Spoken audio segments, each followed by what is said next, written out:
wanaagsan dhegeystayaal iyo daawadayaal ku soo dhawaada barnaamijka dhegeyso waxnimo ee aad mar kasta kala socotaan kanaalka aynu ku leenahay YouTube-ka ee Soomaaliya qodobada saaka subaxda warka subaxnimo aad ku maqli doontaan hadduu alla idmo waxaa ka mid ah madaxweynaha xukuumadda federaalka Soomaaliya Maxamed Cabdullaahi Maxamed Farmaajo ayaa waxaa lagu soo waramayaa inuu booqan doono maalmaha soo socda dalka Uganda. madaxweynaha Yoweri Museveni ee dalka Uganda ayaa waxaa la soo sheegay inuu go'aan ay ka gaareen sidii golihiisa wasiirada dib u dhigista doorashada dalkaasi ka dhacay sanadka 2021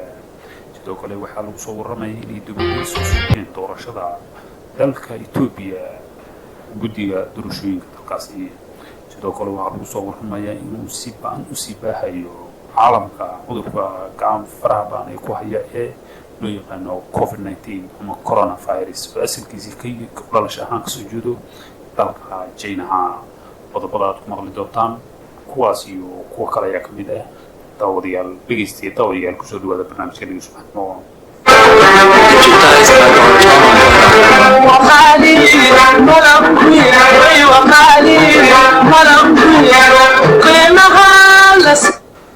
madaxweynaha xukuumadda federaalka Soomaaliya ayaa warar cusub waxay sheegayaan maalmaha soo socda 3 bari ee ugu soo aadan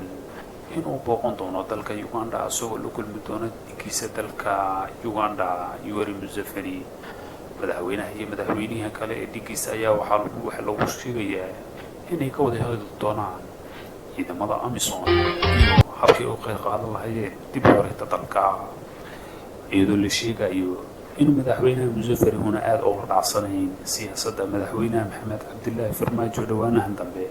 taasoo madaxweynaha uu awood u saaray dib u dhigista ciidamada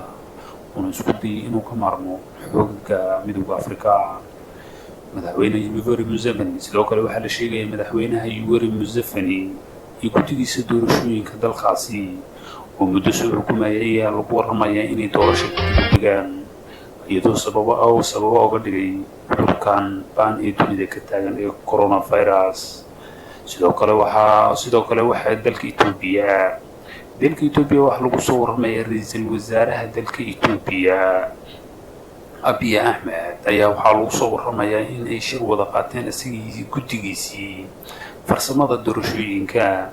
iyadoo lagu soo waramayaa inay go'aan ku wada gaareen in ay dhici karin 2020 wax doorasho ah